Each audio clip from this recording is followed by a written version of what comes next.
এর দিকে কি আমরা একটু সুদৃষ্টি দিতে পারবো? দেওয়া উচিত বলে আমি মনে করি। এরপরে যারা প্রফেশনাল গাড়ি চালায়, যারা কেবিং করে, তারাই তার উপরে একটা রেন্ট তাদেরকে পে করতে হয়, আবার তার ফ্যামিলি চালাইতে হয়।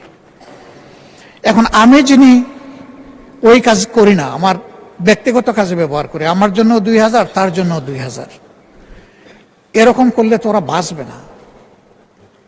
এই ইন্ডাস্ট্রিটাই তো হুমকের মুখে পড়বে। তাদের বিষয়গুলো আমাদের সিম্প্যাথেটিক্যালি দেখা উচিত।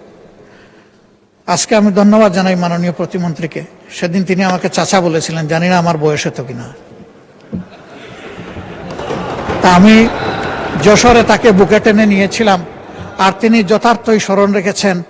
যশোরের ডাব থেকে পানি বের করে আমি ওনাকে পান করিয়েছিলাম। আমি ঢাকা থেকে নেইনি ওটা।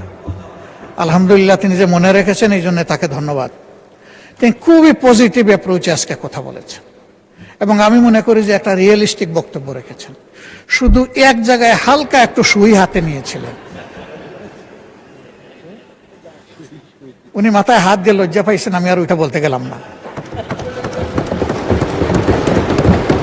আসলে চালাক লোকেরা কি বলে, একটা কঠিন গালি দেওয়ার পরে বলে যে আমি গালি দেওয়া পছন্দ করি না।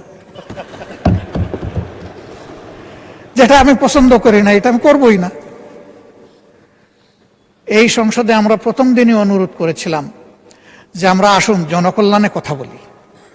আমরা পরস্পরকে দোষারোপ কিংবা character assassination, either party or person, আমরা ওই দিকে না যাই।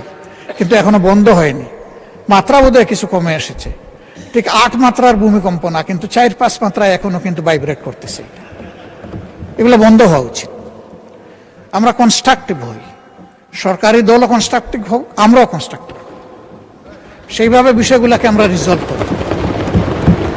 এবং আমরা পারবো, কেন পারবো না? দুনিয়ার অনেক দেশই তো পারে, তো আমাদের না পারার কি আছে? আমরা এই পারার কালচারে যেতে চাই, না পারার কালচারে থাকতে চাই না। মাননীয় স্পিকার,